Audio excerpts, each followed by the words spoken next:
time today to put together something live. And today I decided to make leek soup. And I said, you know what, since I'm gonna make it and there's nobody here to create noise or anything like that, let me put the camera on and do it with you guys. Because some people, they're afraid of the vegetable because they don't know what to do with it. They don't know how to clean it. How much of the leek do we use? Do we use here? Do we cut it here or there or there? So I guide myself mostly on the dirt. Just watch where the dirt is and make sure you remove it. So the first thing you want to do is remove the dark green part. All right? Look at all the dirt in here. You see that?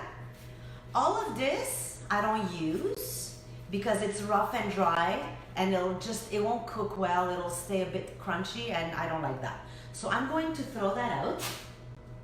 But also what I want you to remember is to, once you've removed the dark parts out, I'll do that again here. So all this green, hi Angela, all this green, I'm gonna take it out. Look, again, I'm gonna show you. Look at all the dirt inside here.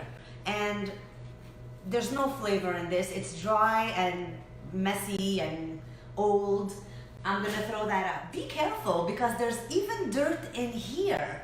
So the best way, in my opinion, what I would suggest is cut the hairy top out and then cut it in two or three, you know. I always like to cut my things that they're shorter than my blade. So if my blade is this long, then I'll make sure that the piece that I'm cutting is shorter than my blade. And I'll show you why in a minute. The connection that was to the dark green is where I might still find sand. I'm gonna cut that in two, right this way. And here, look at this. I open it, look at that. I don't know if you can see it.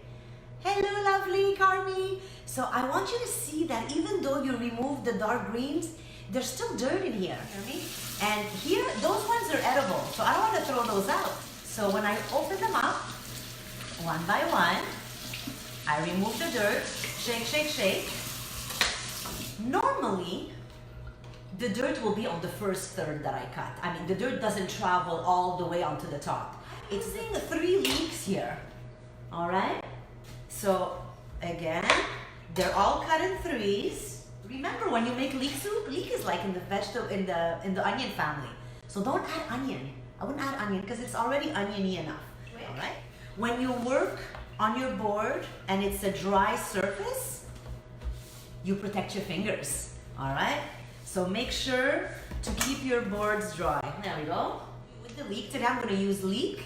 I'm going to put celery and I'm going to put carrot. Celery is my secret ingredient in all my soup. Hey, Julie! So, if you want to make a wow soup, always put the celery in and don't forget the leaves. The leaves have a lot of flavor and they're meant to be eaten, okay? Super, super important. Use those in all your soups. Awesome. So, again, I hope you can see. So, I'm cutting this in half. Because it's smaller than my blade, I can do it in one shot. In half, nothing stops you from checking. Is it crispy clean? Is it beautiful and white? Yes, it is. All right. And now, I'm just gonna cut that up here, right? So yeah, what I was saying is, if you're gonna make your soup more rustic and you're gonna serve it chunky, you wanna make sure that all your chunks aren't too big.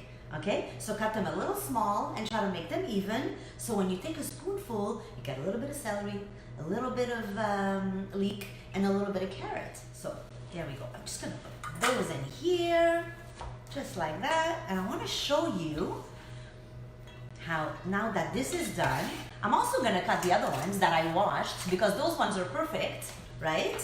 And again, just put them all together in a bunch. I like mine creamy, but with some roughness, all right? My leek is chopped. I'm not gonna make the whole thing up or else I'm gonna keep you here for like, I don't know, a half hour. I don't wanna do that. But I wanna show you the example. Once this is cut, I'm gonna cut the Vitamix. There we go, that's the one, thank you. Vitamix can handle heat, so you can throw your hot soups in there, it's fantastic. Actually, I think it actually heats up your soup also. but it doesn't saute in oil, or if you're using butter, all your goodies. It's almost like when you saute your vegetables before putting in the broth, you're kind of opening the flavors of all your vegetables. So yes, the Vitamix is good for many things, but I like to saute all my vegetables before, or else it's just boiled. And there's a difference between sauteed and boiled. You should try it and see. Look at this.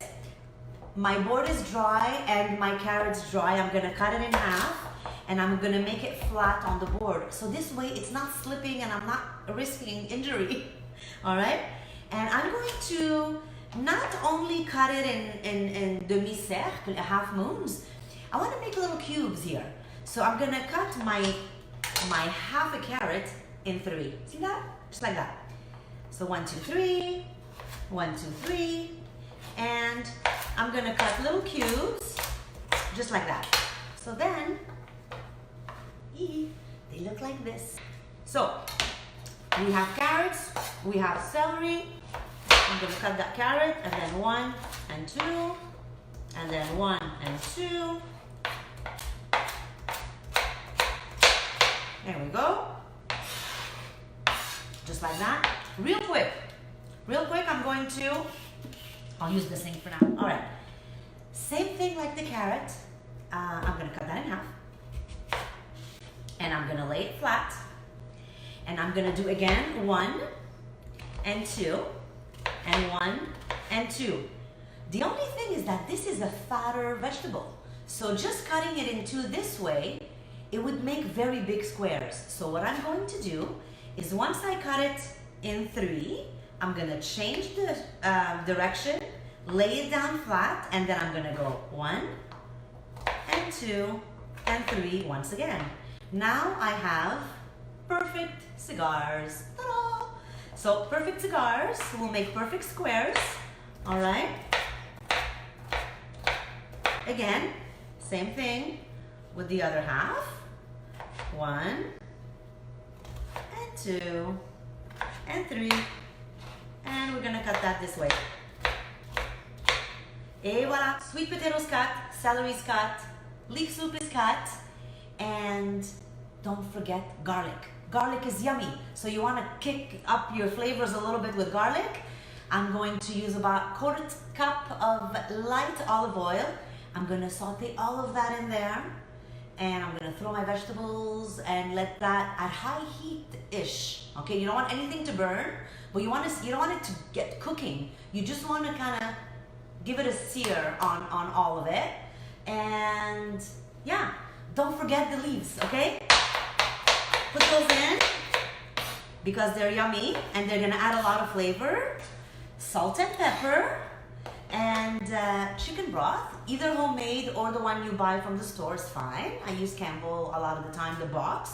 30% less salt is better for me, so you can do that. And once it's boiling, lower your heat to simmer, cover your pot, because if you leave the pot open, your juice will evaporate.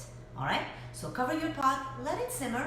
It's gonna take about 45 minutes for the carrots, the sweet potatoes, and the celery to be fork tender and pleasant to eat. Because there's something about soup, you don't want things overly crunchy. You want a little bit of a bite, but not too much. And if you're gonna make it all creamy and all, blended, then it doesn't matter, you can overcook them. But just keep an eye on it. If you know you're gonna keep it for about 45 minutes, set your timer for 20. Go visit, give it a stir, taste your seasoning, see if you want to add, because when you add your seasoning at the end of the cooking time, it's not the same. When you add the seasoning while it's cooking, it's almost like everything is more like simmering in love, okay? It's not once it's over, you add salt and pepper and it's good. There's a big difference.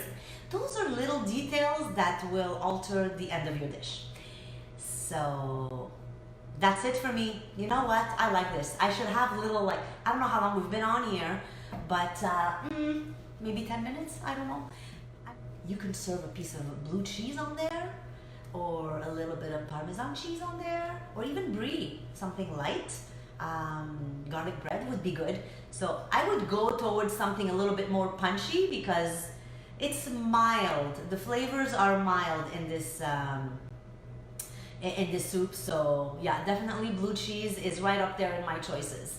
So I don't have any, you see, because it's not in my go-to list. If you don't know about the go-to list and you're getting your pantry ready and all that, go to my website, zeinaskitchen.com.